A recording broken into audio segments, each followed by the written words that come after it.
All right, great. To rename myself.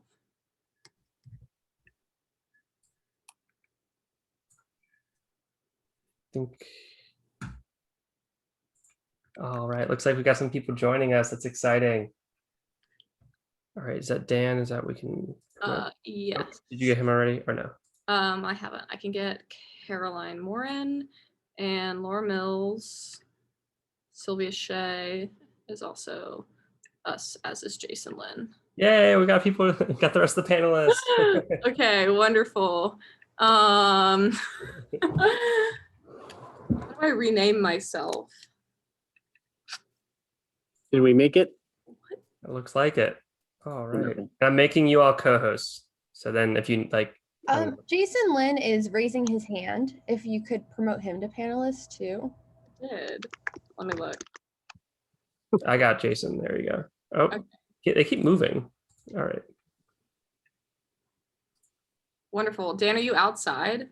I am. I'm gonna get sunburned. I didn't know you did that. I didn't know you knew what that was. It's a new experience for everyone. All right. Is that everyone or are we missing someone? Someone else read.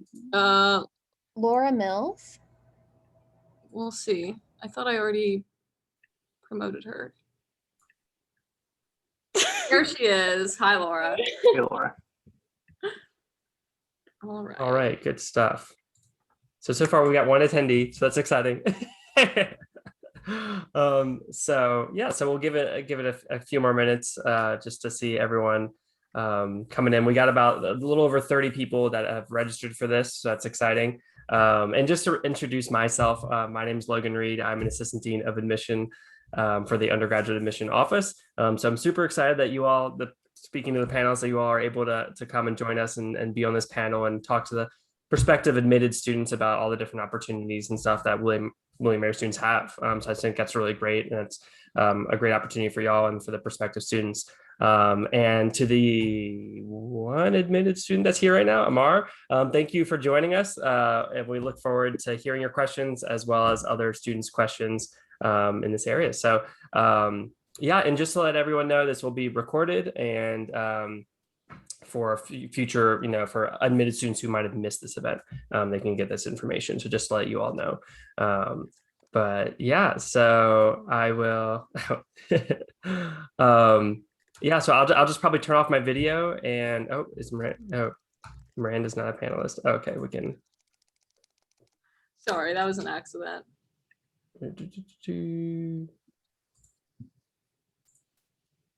So Logan, I'll ask you to tell us when to start, and then we'll kind of kick off from there. Yeah, sounds good.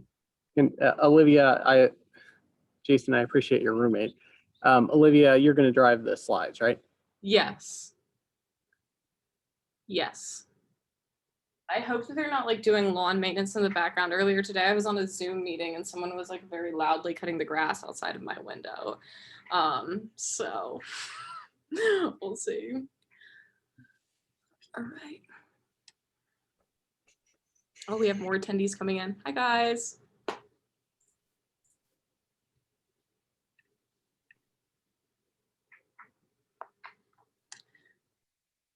All right, let's see. Oh, here we go. Fixed it. For a second, I was like, oh no, I won't be able to change it. Sorry, Miranda. Great. So yeah, it looks like we have about 12 attendees right now. So if you all want to go ahead and get started and go ahead and each of you all introduce yourself.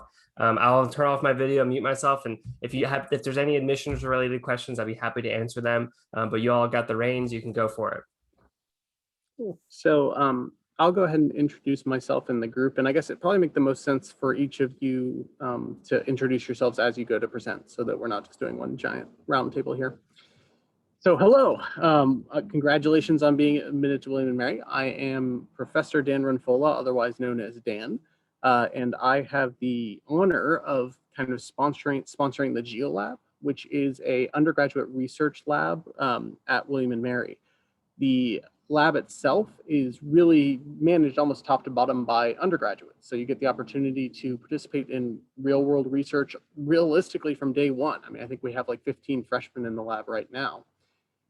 We pride ourselves on making sure that we're doing research that is really applicable in the real world. And that crosses all sorts of domains. We have projects ongoing with the international development community, all the way to projects ongoing with the intelligence community and the Department of Defense. And so what really brings us together is an interest in methods, especially insofar as it relates to satellite imagery and machine learning. With that, I'm really, going to just be an ornament on the wall here and let the students that are running this really talk about the things they are doing and the awesome things they get to do because they chose to come to William & Mary. So with that, I will pass it off to Olivia.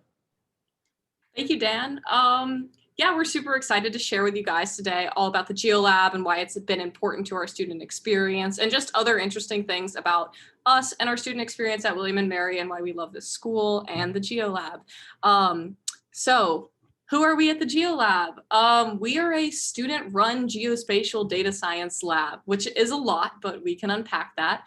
Basically, student-run means that students, like those of us on this panel here, are involved in all of the leadership-related decisions and a lot of the research and methodology-related decisions at every step of the way when it comes to running the lab and running our projects and pulling in new partnerships. And those are all really, really exciting opportunities that undergraduates get to have. And geospatial, we work with primarily geospatial data.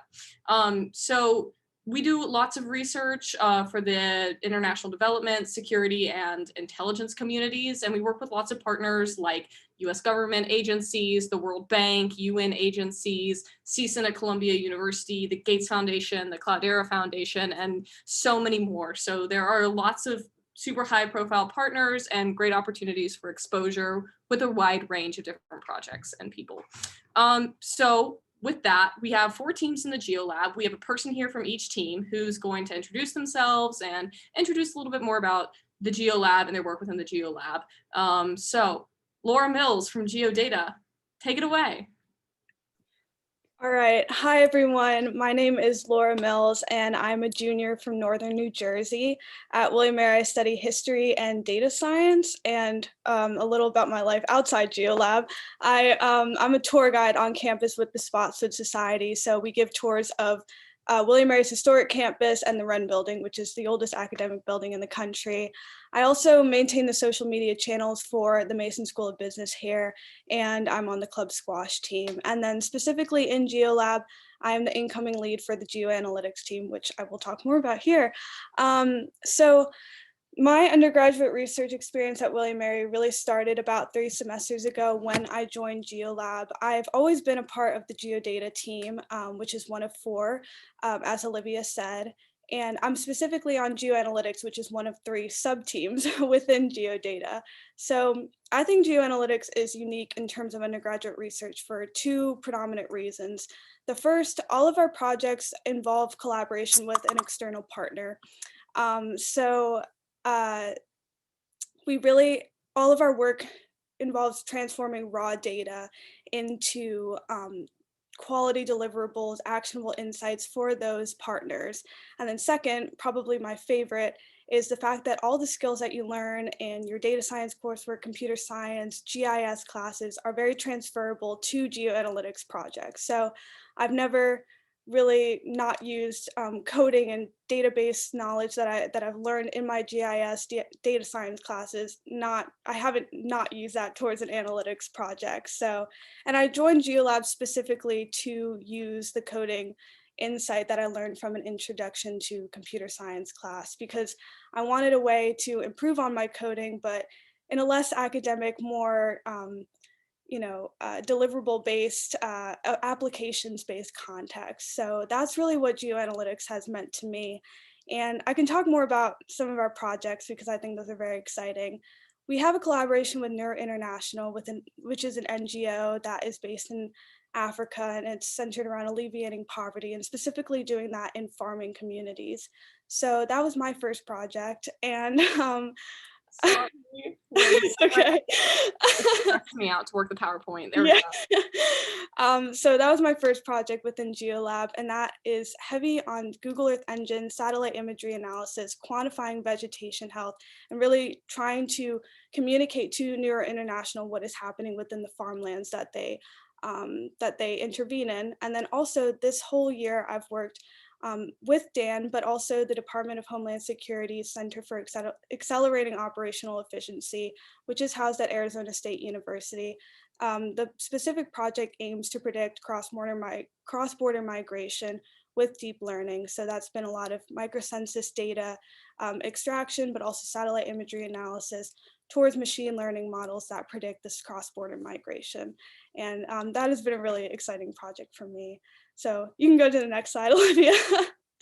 So specifically about my research experience at William Mary, when I was a freshman, actually, the Cohen Career Center had this campaign called the Ampersand Campaign, and it talked about how students at William Mary weren't really confined to a certain discipline. They could take multiple different interests and find a connection. And I really do think that is what I was able to achieve in a lot of ways at William Mary, what I'm still working towards. I came to William Mary actually only wanting to be a history major. I really wanted proximity to Colonial Williamsburg, the history program. I planned not to take any math or science classes if I could avoid it. And then my friend one day said, you should really check out data science. And I thought it would be cool to code a little bit as a history major. I loved it. And then I saw a poster for GeoLab on the wall, and now I'm here. And it has, in many ways, I've been able to find these intersections between my original major, history, which I still have, and my new major, which is data science, which I never even heard about until sophomore year, when it was established as an actual major at William & Mary. So my history coursework has a big emphasis on political history, also security and intelligence.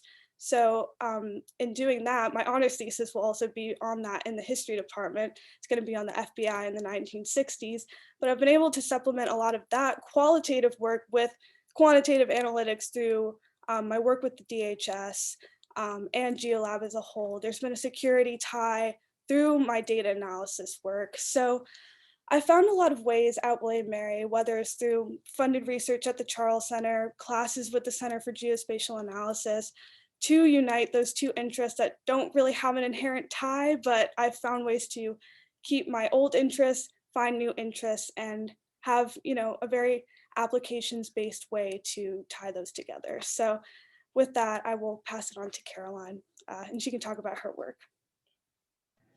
Thanks, Laura. My name is Caroline. I am a junior at the College William Mary, and I am studying international relations and history, just like Laura. On GeoLab, I'm on the geoparsing team, which is a second of the 4 teams, and I'm in charge of one of the sub-teams. Outside of GeoLab, I also work at the Blockchain Lab at the Global Research Institute, which is another research institution that I'll be chatting about. I'm in a social sorority, and then I'm a freshman orientation aide, which if you were to come to William Mary, they wear neon yellow shirts and scream. It kind of feels like camp. It's a lot of fun.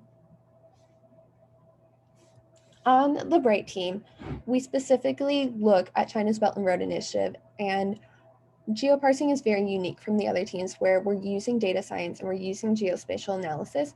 However, almost all of us are social science people who are IR majors, who are history majors, econ majors, is that our methodology is not as data heavy as the other labs. Because of that, we focus a lot on what does the imagery tell us and putting that into word form and combining this with open source methodology.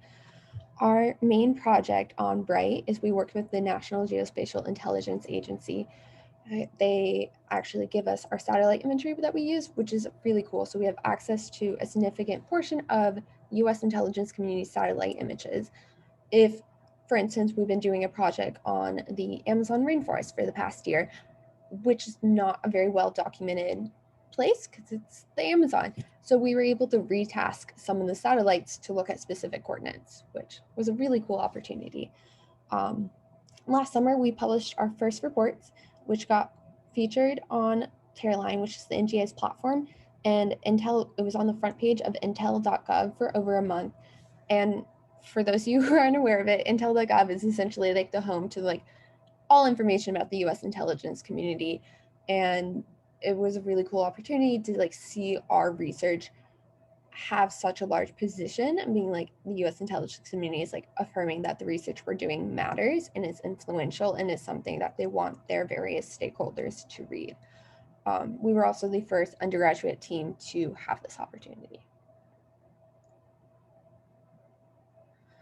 Outside of GeoLab, my life kind of revolves around research, and I've been really grateful to William & Mary for all the opportunities I've gotten. I think my research really jumped off the summer after my freshman year when I was a Global Research Institute and Charles Center fellow. And this is clearly pre-corona times, but I went to Laos. Laos is a country in Southeast Asia. It borders China, and I was working in a nonprofit there. And that's when I first started really interacting with Chinese investment and looking at how does Chinese investment function? How does it impact local communities?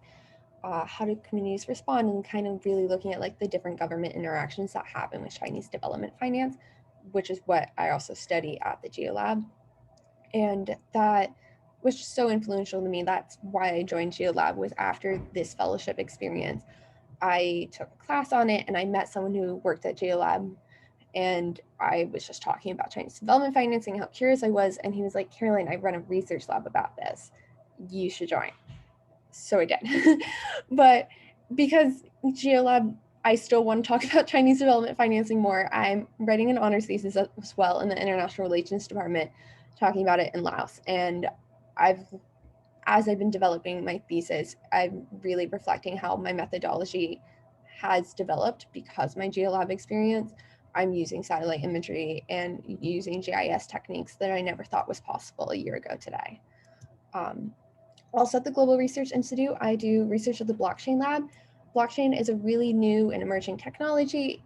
It's a distributed ledger that's cryptographically secure, which is a lot of like very computer science terms, but I once again like am approaching this from a governance angle. So I've been looking at cryptocurrencies and central banked backed digital currencies, which is a digital currency that the Fed could be premiering in the next 5 to 10 years, and looking at how this influence economics in the US, how does this influence the power the Fed has, how does this influence the power the Treasury and the Commerce have, and looking at those different interactions and the impact it could have on the financial system.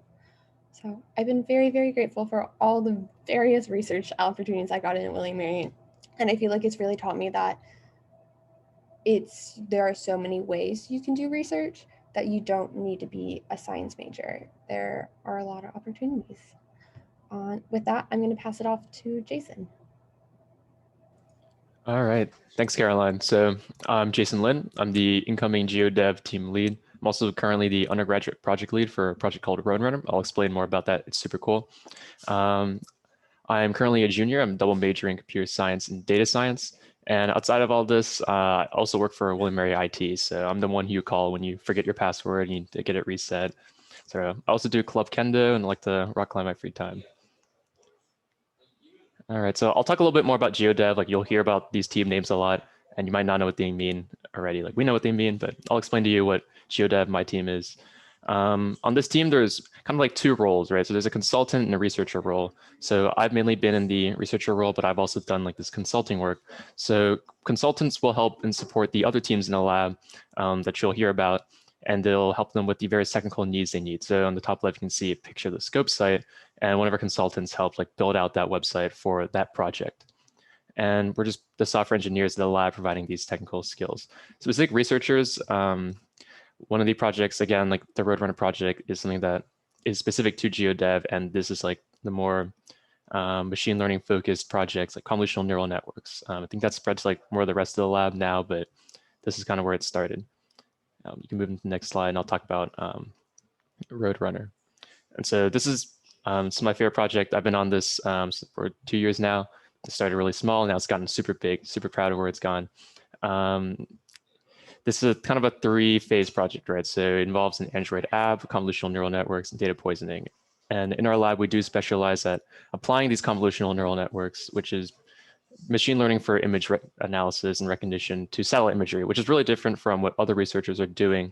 They're looking at like cars, looking at people, looking at signs, but we're really focusing on the impact it can have when you apply it to satellite imagery. That's our unique thing. And with this, we want to be able to evaluate road quality just by looking at a satellite image of it. So we start with an Android app. We go ahead and collect the road quality data by measuring something called an IRI score, by taking the gyroscopic sensor of the phone as it travels in the car, kind of like bump up and down. So we can take that sensor reading and we can get a number out of it to evaluate the road quality. Then we can also use the location to get satellite image of that area. And this will constitute like kind of our training set, right? So we'll use that to train a neural network. And we've gotten really great results with both 3 classifications and 2 classifications. So good or bad roads, so good, fair, and bad roads. And it's surprisingly accurate. When I first started a project, I was really doubtful actually of the results we'd be getting. And we did really have low quality imagery, but Dan was able to secure us some higher quality imagery, and we actually, like greater than 90% of the time, it can tell you whether a road is good or bad just from looking at the satellite imagery. And it's really powerful. Like I can't do that as a person most of the time. But this spring, like we've been really exploring a new thing called data poisoning. I think that's super unique to the lab, something that I don't think I would have gotten the chance to experience anywhere else outside of our lab.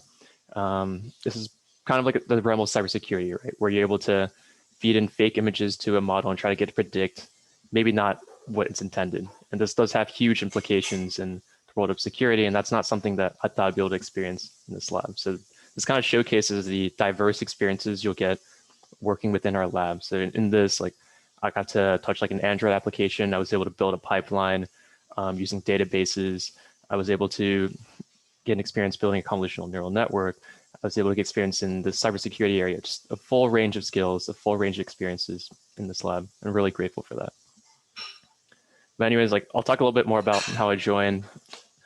This is kind of like funny. Like everybody else kind of like applied on purpose. I kind of joined by accident.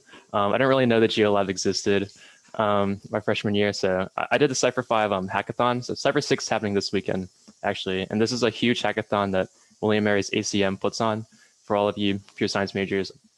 You should go to hackathons. It's super great. And I was on the team with 3 other people. One of them was Yao. He was a member of the lab. I met him through like my data structures class, right? So on the left, you see a picture of me coding. You know, I sat in that chair and coded for 36 hours, that competition. It was a rough time. But my first run with the GeoLab, actually, in the middle, you see I'm stacking cups. They have like these cool break events, you know, and there's a cup stacking competition. So we got second place. The team that got first place was the GeoLab team. So that was my first run-in with GeoLab. Anyways, with the hack that we created, we actually won an award, Best Financial Hack from Capital One. And after that, Yao was like, you should apply to the research lab I'm in, blah, blah, blah. And he brought me in and we talked and I was like, oh, this is super cool. And so I really got to see like a research lab that I didn't really know existed. I never really knew there was this intersection between like computer science, like machine learning, and this data science world that I kind of got pulled into. And with these real world applications where you get to really see the impact of your work, right? To me, like, I just like doing cool projects, making like websites, doing stuff. I didn't really think there'd be implications for like international development or sustainable development. So that was really what made me stay around. And yeah, I'll pass it off to Sylvia. Hey everyone, my name is Sylvia. I'm the GeoBoundaries, or one of the 2 GeoBoundaries managing directors. I'm a senior, I'm a data science major and marketing minor, and I don't really do any cool stuff outside of the GeoLab, but I do love plants, so that's definitely my pastime. What type of plants, Sylvia? Oh, carnivorous plants, dude. I love those things. I have like 6. Anyways, not to flex, but like I said, I am the student managing director of the GeoBoundaries team. So GeoBoundaries was the first team of the GeoLab, and we predominantly focus on open source geospatial data. And we kind of have 2 main houses of operation, which is the GeoBoundaries repository and external projects that we do with our partners. So the first one is the GeoBoundaries dataset, or the repository, which is handled by my co-director, Sydney. And that's focused on maintaining and growing our database of administrative boundaries. Now, administrative boundaries, or ADMs, are legally documented jurisdictional boundaries. So it's basically like the way in which a country divides itself. We actually house the largest set of ADMs in the world, and we're constantly revising and adding data to it. Almost all of our data is open and free to be reworked and redistributed. And that's a value that we really hold near and dear to our hearts in GeoBoundaries and the GeoLab writ large, to make sure that data is accessible and clean as possible for other researchers to use. So this data is really necessary for an individual or an organization that wants to explore the relationship between geography and some other variable or variables. And not having good data can be kind of a barrier to entry for someone that wants to do a project like that. So we try to provide the data for them so that they can make cool projects and do more good in the world. The second portion is kind of the external projects realm, and that's the realm that I manage. So we essentially find organizations that uphold similar values to us. So that's open data and using data for good. And with these partnerships, we're actually able to apply our GIS skills to different fields and get real world experience with collaboration, GIS techniques, and project management. So our longest standing partnership is with CEASON, which is the Center for International Earth Science Information Network. That is a mouthful, but they're really cool. So what we do with them is basically manipulate and revise geospatial data sets that are used for humanitarian efforts, everything from vaccination sites to medical care in various regions. And we're currently beginning a new project with the Defense Intelligence Agency, where we're researching the relationship between arms trafficking, drugs trafficking, and terrorism in the Middle East. Because we can plot all of these different variables in space and over time, we're actually hoping to find kind of a relationship between those and help the intelligence community and kind of get them into open data, which is what we specialize in. So with our team, GeoBoundaries, and then like the rest of the GeoLab, like the other panelists have mentioned, we really want to emphasize that the work that we do and the research and the results that we deliver really make an impact. Like it's not just kind of sticking within the GeoLab and not even just like the school itself, like people outside of the William & Mary institution use our data and really appreciate our data because they're able to make a difference for themselves, their organizations, their communities with the stuff that we provide. So it's a really unique opportunity to make a difference, not only in the William & Mary community, but people literally all around the world. So I'm really grateful for that. And GeoLab kind of catapulted me into the data science world. Like before I started GeoLab, I was not thinking about pursuing an education or a career in a technical field. Like I had taken one GIS class in high school that piqued my interest a little bit, but I never considered myself like a tech person. But with the GeoLab, I was able to hone my GIS skills and get exposed to even more technical fields like programming. So that allowed me to kind of gain more experience, and also it gave me kind of the insight that programming, technical fields, and that kind of thing are more interdisciplinary than you would think. It gave me the ability to use GIS and programming and apply them to different fields. So that kind of gives me a leg up and gives me a completely different perspective in the way that I work and problem solve. So I knew that I wanted like this technical skill, GIS programming, but I wanted something to apply to. So I chose marketing. And now I have a job at this company called VidMob, which is basically like breaking down advertisements, quantifying them, seeing like what's good, what's bad. Like in the slide you see, she has a lemon. Is that a good thing? I don't know, but we can figure it out. So without the GeoLab and without having kind of this sandbox where I could, like get technical skills, get teamwork experience, and really kind of dip my toes and dive into this world, I wouldn't be where I am today. So it's a fantastic opportunity, not only to, help the data community, geospatial community, but to also really help yourself and give yourself like a direction and a purpose. And that's something that I'm really, really grateful for. And with that, I will turn it over to Olivia. Thank you, Sylvia. So I'm Olivia Hettinger. I am the GeoLab director. I'm a sophomore. I'm from Memphis, Tennessee originally, and I'm an econ major. So I'm not a data science major. I'm a finance minor. And on campus, I am the VP of logistics for Women in Business, which is a club at Mason. So if any of you guys are interested in the business school, I would love to talk to you about that later. I'm also a member of the stock pitch team at the business school, and I'm also a campus tour guide. And tour guides, when we introduce ourselves, we always say our fun fact.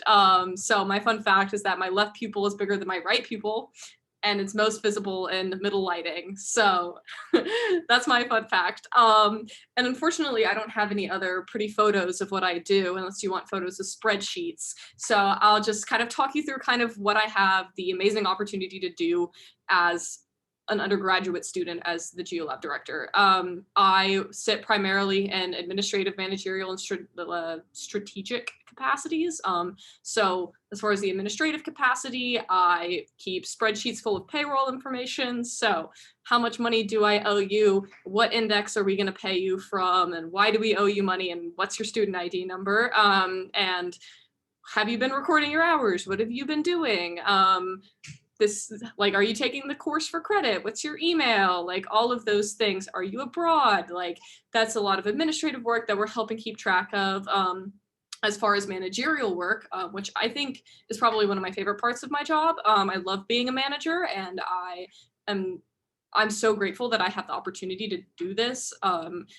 I implemented a corrective action protocol, a 3-step corrective action protocol, so that we could help identify when there were problems and step in and get people back on the right track. And yeah, I basically act as HR. It's one of my favorite parts of my job. And we helped deal with the remote work environment. I mean, everyone had to confront remote work on its head when we got sent home. And so we had to start adapting and think, how can we include people who are working remotely, people who are working at home? And Sylvia and Sydney and I one night in a Slack group chat cooked up a study hall idea. Now we do that, you know? So that's my favorite part of the managerial part of my job. And the last part is a strategic part. And this is probably my absolute favorite. Right now, I am doing visibility and like fundraising and institutional barriers to growth related strategy. So we implemented a marketing team, which Laura Mills was running for a period there. And I hired my friend who works for the Flat Hat. She's a news editor to come write articles for us, that we can have students writing articles about the cool things that other students were doing, so we can be showcasing our people. And so we're putting that on LinkedIn. That was a part of a visibility push. And then we're talking to the school to figure out how we can be visible on more university related platforms. And yeah, I love that work. I love thinking about like, where are we now and where can we go, and how can we continue to make sure that this is the best possible opportunity for all of our students. Like that's my job. I could sit here and talk to you about like my leadership and management philosophy all day, or our leadership and management philosophy all day in the GeoLab. But like, at the end of the day, the GeoLab is all about like supporting every single student in the lab and making sure that they're continuing to have like a healthy, happy growth experience in our lab. Like they're continuing to like make friends and build their skills and get experience to new projects and people. That is our number one goal. And like I love being able to do that part of my job. So I could sit here and like talk to you about what I do for forever.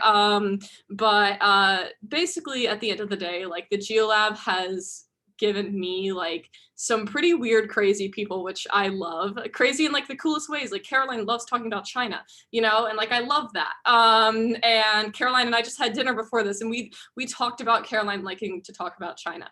So it's given me some great friends. It's given me great opportunities, great exposure. Yeah, the GeoLab has been like my most significant involvement on this campus. And like I mentioned, I never stop talking about this. I am a campus tour guide. I love giving tours, and we always end every tour with our Why William and Mary story. So instead, I'll tell you my Why GeoLab story. So I was an 18-year-old high school senior, just like you, sitting at DFAS when we were on campus, and I was so sick, and I was just sitting there and nothing would register, and I went with my mom to a Monroe Day presentation, just like this one in Commonwealth Auditorium. And Mike Tierney was talking about the GRI, which is what Caroline's involved with the blockchain lab. And my mom texted me and was like, you have to come meet this guy. Like, he's so cool. This is exactly what you're interested in, because I was really interested in foreign aid in high school. And so I went and I talked to him for like 20 minutes about like his daughter going to college. And I was hooked instantly, and I wanted to come to William & Mary, and I wanted to get involved in research, and so I applied to the GRI So I thought over the summer, and turns out I made a mistake and I actually applied to the GeoLab. And I came to the GeoLab and I'm incredibly, incredibly grateful for that mistake every day. I don't know how that reflects on me, but yeah, I thought I was applying to something different and then I ended up here, and that is complete serendipity because I've loved this job. It's been my most significant involvement on this campus. So I was sitting right where you were sitting and I found the GeoLab through that. So that's wonderful.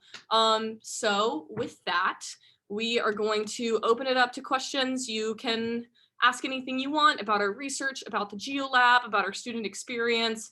I am in a dorm room right now. Those are towels right there. You might live in a dorm room that looks kind of like this one. So anything, go ahead, you can put them in the Q&A and I can ask them. So I'm gonna stop sharing my screen. So the first question we will ask is, how has the GeoLab enhanced your leadership? Anyone can take that. And very briefly, I think there's a button we have to click somewhere that allows other people to talk or raise their hands or something. They can just put it in the Q&A and then we... Okay. Oh, that's a thing. Okay, never mind. Keep going. Yes, I don't yes, know what's yes. going on. So how has the GeoLab like been a part of like enhance your leadership experience or your leadership skills? Anyone who wants to take that? I'll take it. Okay, so enhancing leadership skills. So I think that the GeoLab like can be like a very gradual way of enhancing your leadership skills. At least it was for me, and I'm kind of appreciative of that because if you're just thrown into leadership, it can be a little bit overwhelming. So the way that it happened for me was like with projects, and then leading like small groups of people, and with that, like there isn't any sort of like power trip or anything. Like if you're a lead or a project leader, a team leader, anything, you see everybody as your equal, but you are kind of the organizer and the mover and the shaker. So it's all about being as organized as possible, knowing your deadlines, and really understanding the project so that you're able to like distribute useful information to the people that are working under you. And that is definitely difficult as an undergraduate student and as like an 18-year-old kid or a 21-year-old person. But it's been a very encouraging environment where I'm not afraid to ask questions to either Dan or another team lead or to my co-team lead. I'm able to kind of hone my skills in that like I need to be organized and I need to kind of be on the ball. And it's given me a lot of confidence as well. So now I know that I'm able to kind of like run this team and do it well and not kind of do it so that it discourages others, but so that I'm able to uplift others in the process of leading. So it's been a really positive experience, and yeah, it's definitely given me a lot of confidence as well. Yeah, I can also speak on this. You'll get a lot of opportunities to enhance your leadership skills, and really like you're not alone. Like everybody else in the lab will like try to raise you up, and definitely like there's a huge support network within the lab. Like people who've been in the lab for longer than you, or just even like the same time as you. Like you'll get advice from all your peers for everything you do. The project I'm on, the Roadrun project. So I'm taking like the undergraduate lead, but I'm working on that with a PhD student. Like we butt heads a lot, but I love him. And there's team leads for like every team. There's like 30 students involved in this project. 15 are not even from William & Mary, right? So think about the number of team leads we have to assign there. There's 6 teams, there's 6 team leads. And so you definitely like have a lot of opportunity for leadership there. There's 6 leaders. So yeah, should we move on to the other questions? I think there's a lot. I was gonna say, if nothing else has, if no one has anything else to say about leadership, we can move on. I mean, I would think Claire's question is the most important here. I agree. Claire is asking, how is the food? And I actually want to answer this question because I come from a family that doesn't cook. And so it sounds so stupid, I had never eaten like a Brussels sprout. I'd never eaten like, I think I'd eaten a green bean before, but like so much like home cooked meal rather related things. I just never eaten. I wasn't used to that. We ate Panera bread sandwiches and like Japanese takeout all the time. And so definitely one of the most important things for me coming to college was like my health and like learning what I like and learning to eat things other than takeout. And so I actually really like a lot of the healthy options at the school. There's 3 dining halls.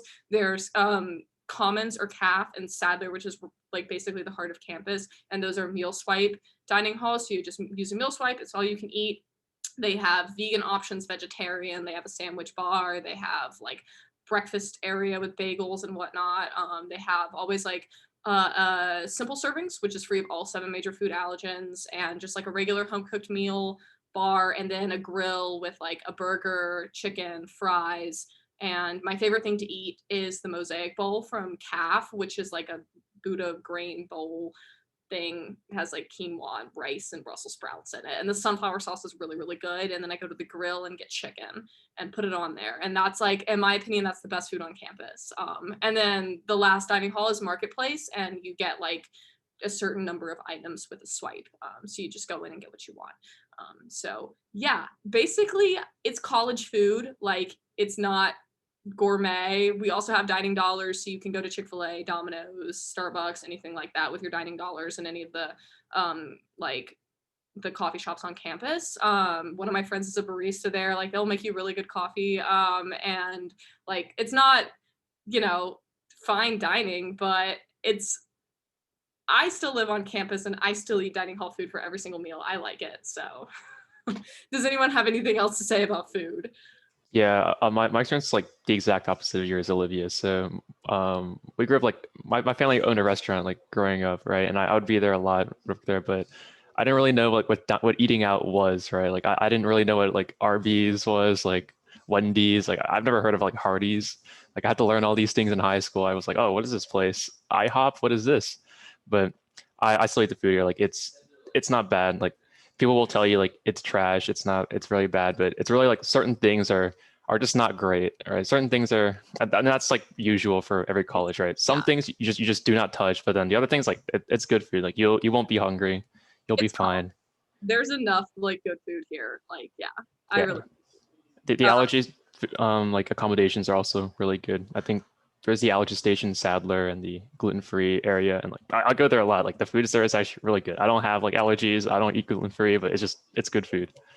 Yeah, I agree. I also like the simple serving station. Okay, so someone else is asking, is programming experience necessary to get to the GeoLab? This is a super important question. Who wants to take this? I can take this? Absolutely not. I cannot do anything. I'm doing my first ever data science, computer science course this semester after being in GLab for 3 semesters. It is so hard. I'm very grateful for my community at the GeoLab because they're reteaching me everything that the teacher and the professor is teaching, because it just goes way over my head.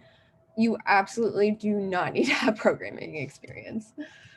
Some teams it might look a little different. So for GeoDev, you need the second computer science course usually. And for certain teams on GeoData, you will need programming experience, but other teams you won't. And I joined without programming experience. I did end up taking computer science and data science because the GeoLab really showed me that like technical skills are not intimidating and they're not exclusive, and like all you have to do is take a class. And it was not something that I ever envisioned would be for me until I joined the GeoLab and everyone did it, and all you have to do is open up a text editor and start writing, and that didn't occur to me. So definitely you don't need to have programming experience for certain teams. For other teams, yes you do, but all those things are listed on the website, on the application and whatnot. So yeah. Cool. So someone else asks, what do you think is GeoLab's most significant achievement?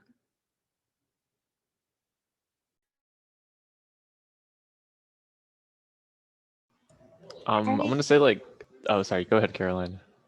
Okay, I was gonna say kind of a quirky answer, but the community. And I think there's a big there's a perception that research in colleges is done by professors and students are just research assistants. And I think GeoLab's biggest achievement is the fact that we have so many successful projects and we have so many achievements, but it's all student run. We have Dan supporting us and helping us at every turn, but the heart of GeoLab is it's all by the students. It's students are in leadership, students are coming up with the ideas, students are forming the partnerships with external partners and creating these projects. And I would say that's probably our most significant achievement. I was going to say the exact same thing, actually. I don't think it's any one project. I don't think it's fair to say any one project is better than the others. It's just the large community of students, the student-run lab that like Dan's helped create. He's helped create like this lab that does all this important work, and it's all the students that are doing it. The students get the experiences to get to deal with the external partners. I think that's the biggest achievement. Creating the GeoLab itself is GeoLab's biggest achievement. Yeah. Olivia, That's sentiment enough. I can't. I think we're missing a question. You keep skipping past the how easy is it to make friends question by anonymous attendee. I wanted to ask the GeoLab related questions first, but okay. Okay. We'll do the GeoLab related one first. Sorry. For this one, because I have a GeoLab tie that I can put in, so I can relate it to William & Mary and then also GeoLab. But this question probably means a lot to me because I was someone who went to a high school that also had a connecting middle school and primary school, so I was kind of friends with the same people. And I was a little worried. I also went to an all-girls school, and I was just worried about being at a really large campus and what that meant for making friends, because not that I wasn't making friends throughout high school, but I kind of just had the same friend group for a really long time and the same people that I saw constantly. So going to a college campus that was big was also in a state I'm not from. I'm from New Jersey. It was kind of different for me.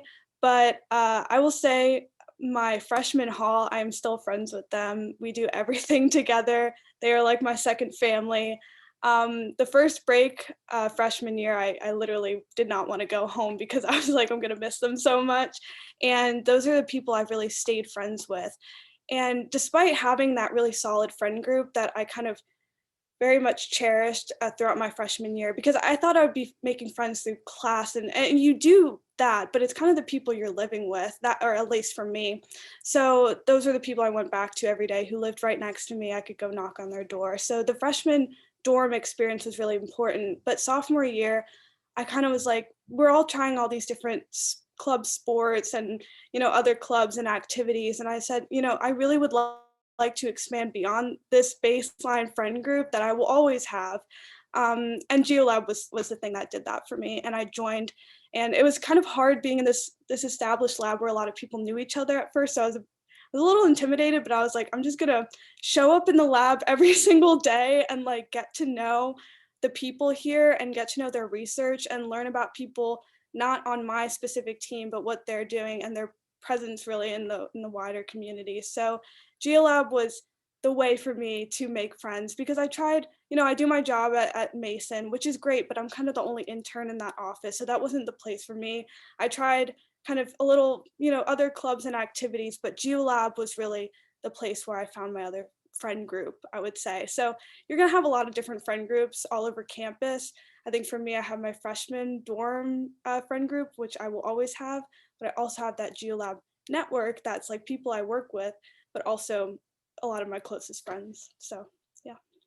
Also about making friends, like when you come in as a freshman, everybody is just so overwhelmed and scared at the same time in the same place. So everyone's like really starved for friendship and affection. So you're not going to be the only one that feels like that.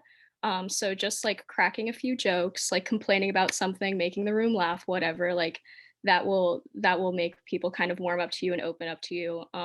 And just, yeah, leave your door open, hang out in the common areas, and people will come to you. Like you will be fine. It'll be okay.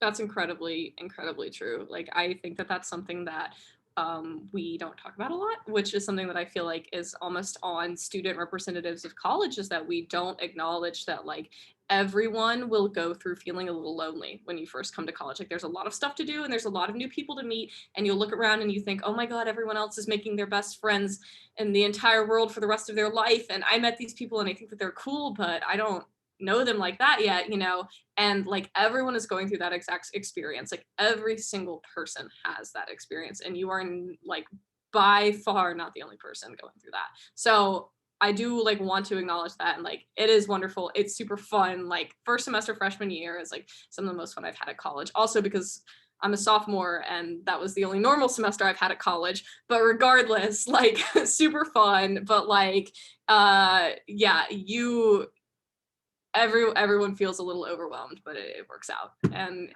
like Laura, I can't echo, like I had the same friend group related pattern too. So yeah, the next question is, how large of a time commitment is GeoLab, and do you have the time to do other student activities? Anyone want to take this? I can answer this. You sign a contract saying you'll work 4 hours a week, and that's equivalent to 1 course credit. So then it's been really helpful for me getting that 1 course credit, because I'm able to factor that into like my school time and taking like less credits in school to like account for the fact that I have to spend 4 hours a week on GeoLab. So you have more than enough time to do other things. I think we are a different sample size because all 4 of us are in leadership, and because we're in leadership, we do dedicate more than 4 hours a week to this. And it also, we're all obsessed with the GeoLab and choose to have this be our main commitment on campus, but it's very much that is not the expectation at all. You have more than enough time to try so many other things. Yeah, and we're also like, we're nice people with the hours. Like, don't worry. Like, if you're like super sick, your professors hate you, you have like 4 midterms 1 week somehow, and like it's okay. Like you can make up those 4 hours, right? Like for us, like on GeoDev team, we're allowing like 2 hours to carry over. Let's say like you're really free 1 week, your professor's like, it's super chill, classes are super nice, like, everything's fine. You do 6 hours. Those other 2 hours will carry over to next week, and maybe you can like make up those 2 hours if you have like 5 essays due or something crazy like that. So. Yeah, absolutely. I think like every one of us has lots of significant involvements outside of GeoLab. And I mean, there's a period there where stock pitch team was like, for lack of a better word, ruining my life.